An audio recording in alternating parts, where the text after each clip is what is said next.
Welcome back mga kaaldab. Ito na naman po ang inyong lingkod, si Mr. Destiny. At magbibigay po tayo ng pinakamagandang update po ngayon sa social media mga kaaldab. Ito yung nakakatuwang updates na talaga naman pong mapapaisip po kayo. Di po ba? Ang kumakalat ngayon ng mga video ay yung behind the scene na taping ni Alden Richards sa Sting mga kaaldab. Kaya nga lang sinasabi ko, dito po sa channel ni Mr. Destiny, lahat po ng mga gusto nyo pong mapanood, mapakinggan, relax lang po kayo. Kasi ako na lang po ang bahala na magbigay ng mga update na kung saan talaga mapapaisip po kayo. Di po ba? Sa dami po kasi ng mga naglalabasan ngayon sa Instagram, sa Twitter, hindi mo na nga talaga alam kung sino yung paniniwalaan mo at kung sino nga po ba ang nagsasabi ng totoo at nagsasabi ng fake news. Di po ba? Totoo naman po mga kaaldab. Dito nyo lang po sa channel Mr. Destiny mapapanood, mapapakinggan yung mga bagay-bagay na masasabi ko na 101% na kumbaga gawa-gawa lang po nila. Eto, balikan ko to mga kaaldab.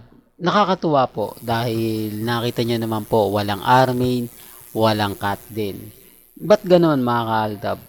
Kapag Aldab Nation ang nagpo-post, maraming question, maraming mga tanong, maraming mga sinasabi, maraming mga komento. Hindi, para lang klaro, para lang po sa kaalaman ng lahat, para lang po sa mga dumadaan, at syempre sa bumibisita po sa channel ni Mr. Destiny. Kapag tayo po, napakarami nilang reaksyon, ang dami nilang sinasabi, ang dami nilang komento na kumbaga halatang bitter. Di po ba? Pasensya na po to kayo mga kalab. Sinasabi ko lang po yung totoo.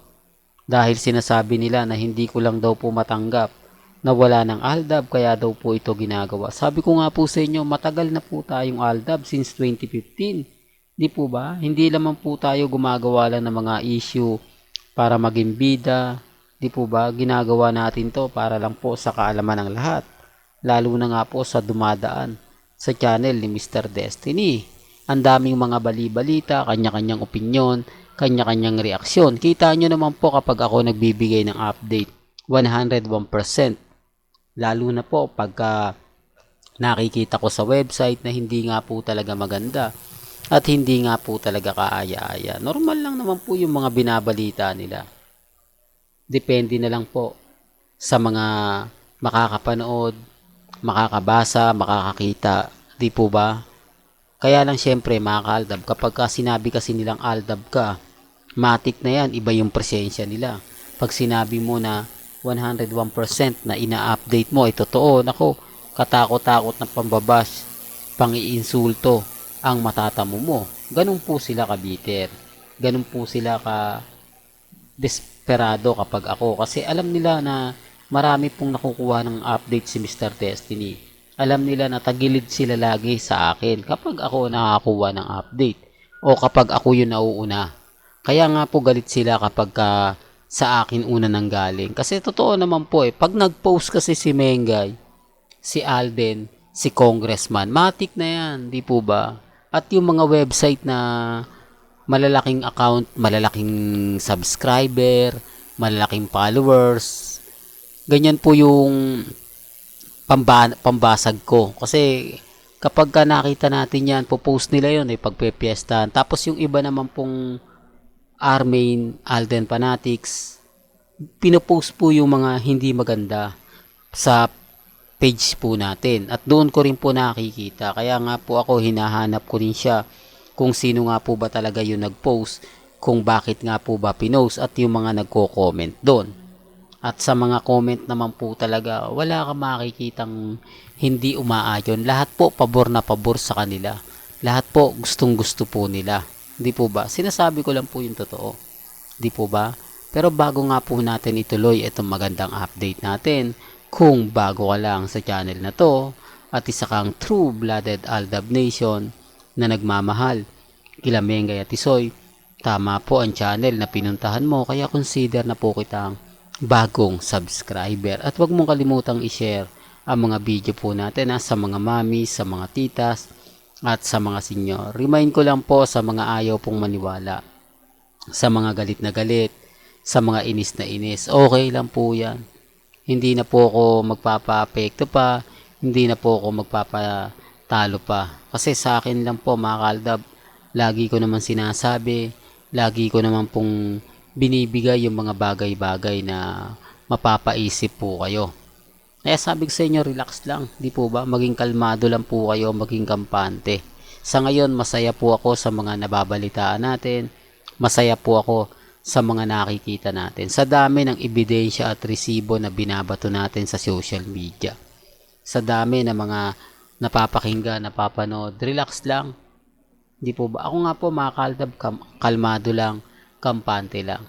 Po ba? Okay na po yung mga ganito, okay na po yung mga ganyan. Ang importante lang naman po, sa dami ng ebidensya at resibo na inilalabas natin, sa dami ng mga taong nagmamahal kina Alden Richards at kay Maine, tayo pa rin po nangunguna. Aldab pa rin po malakas. Totoo naman po eh. Gaya ngayon, walang ganap kay Maine Polkerson. Walang ganap kay Alden Richards. Patunay lang po yan. Hindi po ba na tayo pa rin po kampante? At sa mga nagsasabi na wala ng Aldab, hayaan nyo lang po. Galit lang po sila kasi wala po silang ganap. Wala po silang update. Wala po silang post. Di po ba? Tanging ibang tao po yung nagpo-post. Kaya paano mo paniniwalaan? Paano mo masasabi na yung mga ina-update nila umaayon po? Gayong sila po mismo. Real talk to mga kaldab. Sila po mismo hindi sang-ayon sa mga post. Sila po mismo ay talagang hindi rin tinatangkilik yung mga update na mapapaisip po kayo. Hindi po ba? Real talk to mga kaldab. Sabi ko sa inyo mga kaldab, maging kalmado lang, maging kampante. Sa dami po ng ebidensya at resibo na mapapanood ninyo, makikita ninyo. Hindi po ba? Tapos sasabihin nila, lahat daw ng mga ina-update natin, fake news. Lahat daw ng mga komento natin, fake news, okay lang po yan. Di po ba? Importante lang naman po sa mga mami, sa mga tita, sa mga senyor na keso ganito, keso ganon. Di po ba? Relax lang po kayo. Gaya nga po ng pinapaliwanag ko at lagi kong sinasabi sa mga kumakalat sa Instagram, sa Twitter, sa Facebook, okay lang po yan. Ang importante lang naman po mga kaaldab, may magbigay sa inyo ng update kung ano na nga po ba nagaganap at nangyayari. Well, hanggang dito na lang po ang ating latest updates. Kaya kung gusto nyo pa po ng pinaka-latest at sariwang update, abay tumutok lang po kayo dito po sa channel ni Mr. Destiny para updated po kayo sa mga latest at sa mga bagong video po na ilalabas po natin maya-maya lang. Kaya hanggang sa muli, salamat po sa panonood at pakikinig.